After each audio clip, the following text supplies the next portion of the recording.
कैसे हो दोस्तों। राजस्थान सेवा नियम अपन कर रहे हैं और राजस्थान सेवा नियम अपन बिल्कुल अंतिम चरण में है। विदेशी सेवा से संबंधित अपन आज नियम समाप्त कर देंगे। इसके बाद दोस्तों अपनी मात्र 3 क्लासें बचेंगी। अब दोस्तों सबसे पहले किसी ने मेरे से कहा है कि सर क्वेश्चन करवा दो। दोस्तों क्वेश्चन करवाने के लिए बहुत अधिक समय चाहिए होता है। पहले दोस्तों क्वेश्चंस को टाइप करना पड़ेगा, उसके ऑप्शंस को टाइप करना पड़ेगा, फिर उसके बाद में दोस्तों एक एक क्वेश्चन सोल्व कराया जाएगा। तो दोस्तों ऐसी स्थिति में उसमें समय अधिक लगता है। लेकिन मैं जिस प्रकार अभी आपको एक एक स्लाइड पे लिख के, पेन से लिख के नोट डाउन करके जिस प्रकार से करा रहा हूँ, अगर इस प्रकार से आपको उचित लगेगा और मुझे समय मिलेगा तो जरूर आपको क्वेश्चंस करवा दूंगा। दोस्तों क्वेश्चन से आप अभी थोड़ा सा इंतजार कीजिए, क्योंकि अभी आपके एग्जाम का डेट का डिसाइड हो जाता है। वैसे तो अभी निर्धारित समय पे होगी नहीं, कोई चांस नहीं है निर्धारित समय पे होने के, लेकिन आपको 15 से 20 दिन या 1 महीना एक्स्ट्रा मिलेगा।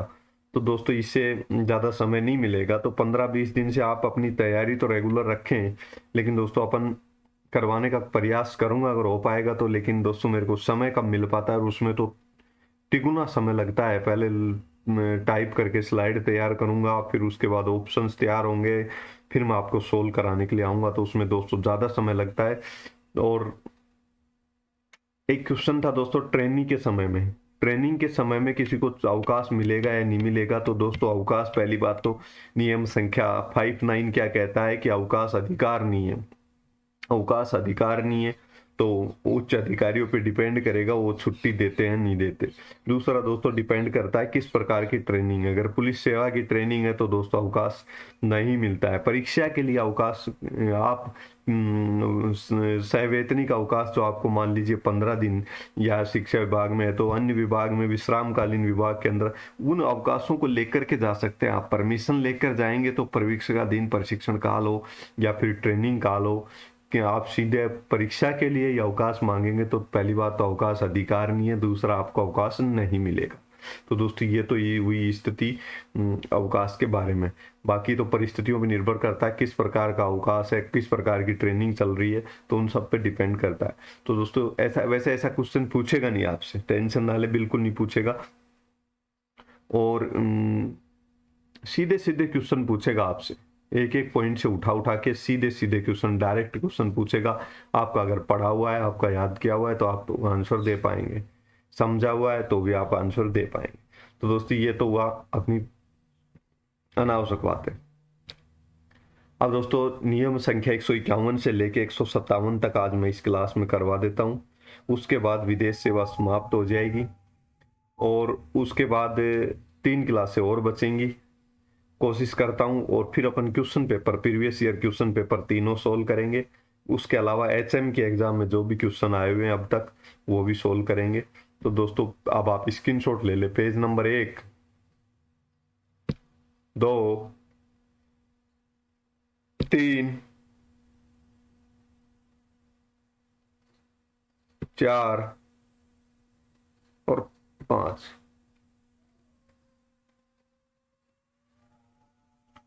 आपने 500 पेज का स्क्रीनशॉट ले लिया होगा। अगर नहीं लिया तो एक बार वापस से खोल रहा हूं। 1, 2, 3, 4, 5। अब दोस्तों अपन एक एक नियम को समझते हैं। नियम संख्या 151 क्या कहता है दोस्तों? ये कहता है कि विदेशी के नियोजक कौन होता है विदेशी की नियोक्ता बोले, विदेशी की नियोजक बोले तो एक ही बात है, से पेंशन और ग्रेजुएटी स्वीकार करने की स्वीकृति। दोस्तों कोई कर्मचारी है और वो विदेशी की नियोजक और नियोक्ता है, उससे पेंशन प्राप्त करना चाहता है या ग्रेजुएटी प्राप्त करना चाहता है या विदेशी नियोजक देना चाहेगा तभी तो कोई प्राप्त करना चाहेगा।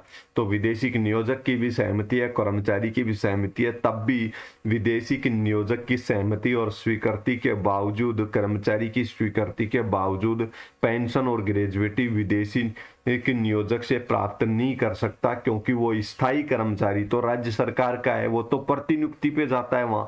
तो दोस्तों इसमें राज्य सरकार की स्वीकृति आवश्यक है। राज्य सरकार अगर स्वीकृति देगी तो प्राप्त कर सकता है, नहीं देगी तो राज्य सरकार देगी, राज्य सरकार से पेंशन ग्रेजुएटी तो प्राप्त करेगा ही। अब ये तो हुआ नियम संख्या 51। नियम संख्या 152 क्या कहता है? विदेशिक सेवा में राज्य कर्मचारी को अवकाश। दोस्तों मूल विभाग में जिस प्रकार के उसको अवकाश मिलते थे वही उसी प्रकार के अवकाश विदेशिक सेवा में मिलेंगे। दोस्तों प्रतिनियुक्ति पे गया तो क्या हुआ? वो पद स्थापन तो उसका राजस्थान सेवा में है, राज्य सेवा का कर्मचारी है। तो दोस्तों अवकाश के संबंध में भी नियम राज्य सरकार के जिस विभाग में काम कर रहा था वो उस विभाग से संबंधित ही नियम लागू होंगे। नियम संख्या 152 हुआ। नियम संख्या 153 अवकाश को नियमित करने का प्रावधान। दोस्तों अवकाश को नियमित करना क्या कहते हैं? मान लीजिए बिना अनुमति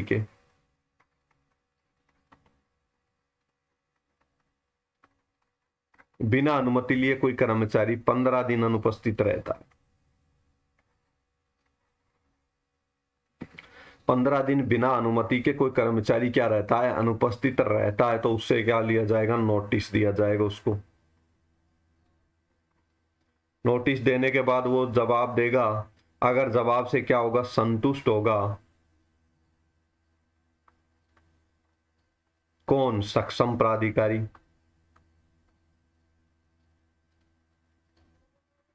तो दोस्तों इन अवकाशों को, ये अनियमित अवकाश है, बिना स्वीकृति के लिए गए अवकाश हैं। ये जब तक नियमित नहीं माने जाएंगे जब तक कि नोटिस से संतुष्ट हो जाएगा सक्षम प्राधिकारी और को इनको क्या कर देगा? नियमित कर देगा। यानी कि इन अवकाशों को नियमित कैसे करेगा?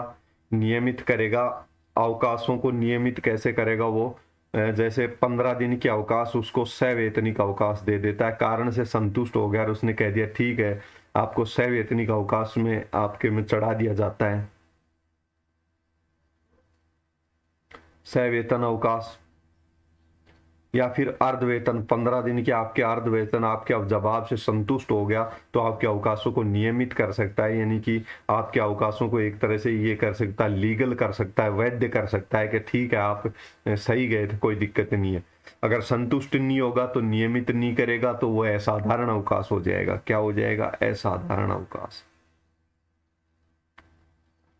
और नियमित कर देगा तो वो जैसे अभी अर्धवेतन अवकाश में एडजस्ट करता है सक्षम प्राधिकारी या सवैतनिक में करता है या किसी अन्य अवकाश को चिकित्सकीय अवकाश आदि किसी भी प्रकार के अवकाश में जिस प्रकार के में करता है, जैसा आपने नोटिस में जवाब दिया है वो संतुष्ट हुआ है उसी प्रकार के अवकाश में वो एडजस्ट कर देगा। तो ये होता है नियमित करना अवकाशों को।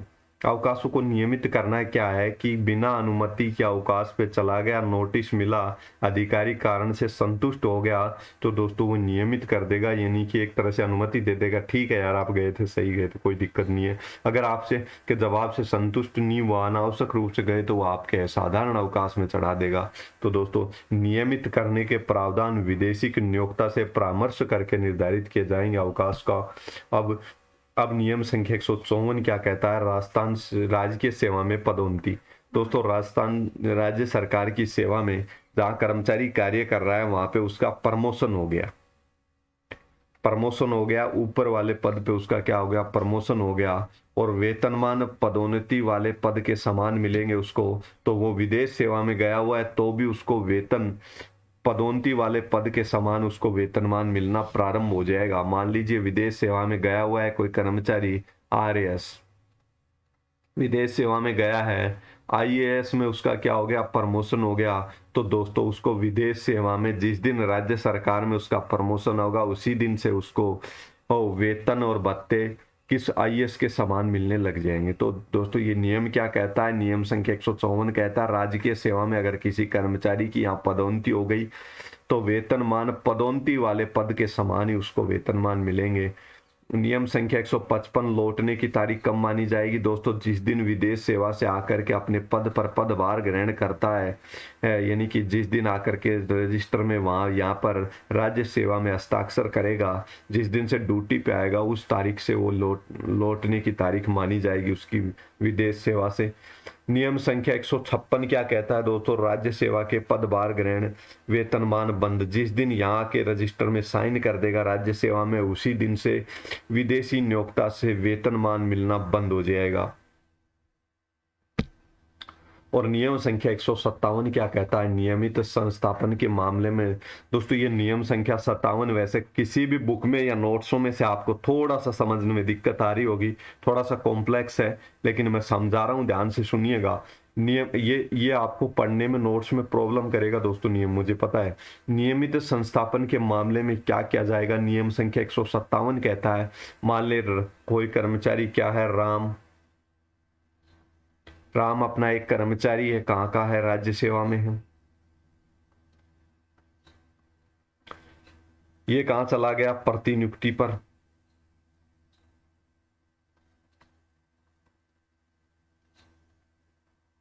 किसकी ओर से, भारत सरकार की ओर से।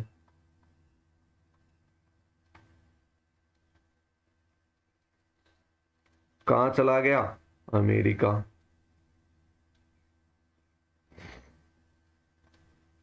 तो दोस्तों राज्य सेवा में राज्य का कर्मचारी है। अब ये विदेश सेवा में प्रतिनियुक्ति पर चला गया, राम राज्य सेवा में राज्य सरकार का कर्मचारी है।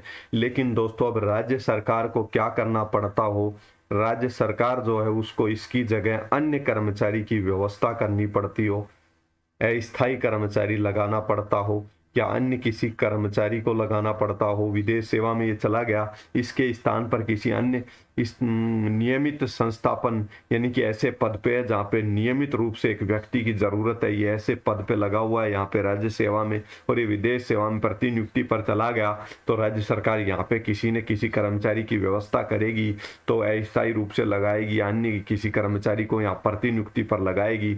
तो दोस्तों राज्य सरकार विदेशी की नियोक्ता से उस कर्मचारी को जो इसकी जगह इसके जाने की वजह से लगाना पड़ा अतिरिक्त कर्मचारी, उसके वेतन भत्ते वसूल कर सकती है विदेशी नियोक्ता से। यानी कि जहाँ पे इसके एक तो इसको तो वेतन भत्ते, राम को तो विदेशी नियोजन में गया तो विदेशी नियोक्ता देगा ही, इसके अलावा जिस कर्मचारी को नियमित संस्थापन के मामले में अन्य कर्मचारी को इसके स्थान पर लगाना पड़ रहा है तो उसका भी वेतन विदेशी नियोक्ता से वसूल किया जा सकता है। राज्य सरकार को अधिकार है, वसूल करना चाहे तो करे, ना करे तो ना करे।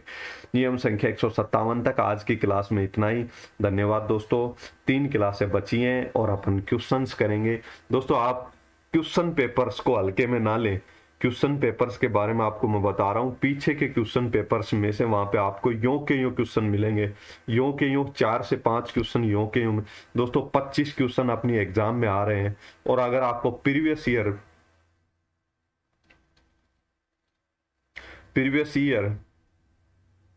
दोस्तों प्रीवियस ईयर क्वेश्चन पेपर करने से 25 क्वेश्चन अपनी एग्जाम में आ रहे हैं, और प्रीवियस ईयर पेपर करने से अगर 5 क्वेश्चन का बेनिफिट हो रहा है 25 में से, तो दोस्तों आपको प्रीवियस ईयर क्वेश्चन पेपर और उनके एक एक ऑप्शन को अच्छे से करना चाहिए, मैं तो यही कहूंगा। तो प्रीवियस ईयर क्वेश्चन पेपर जल्दी आपके लिए क्लास लेके आऊंगा, तो दोस्तों उस क्लास के लिए आप तैयार रहना और सभी दोस्त उस क्लास को जरूर देखना। धन्यवाद दोस्तों।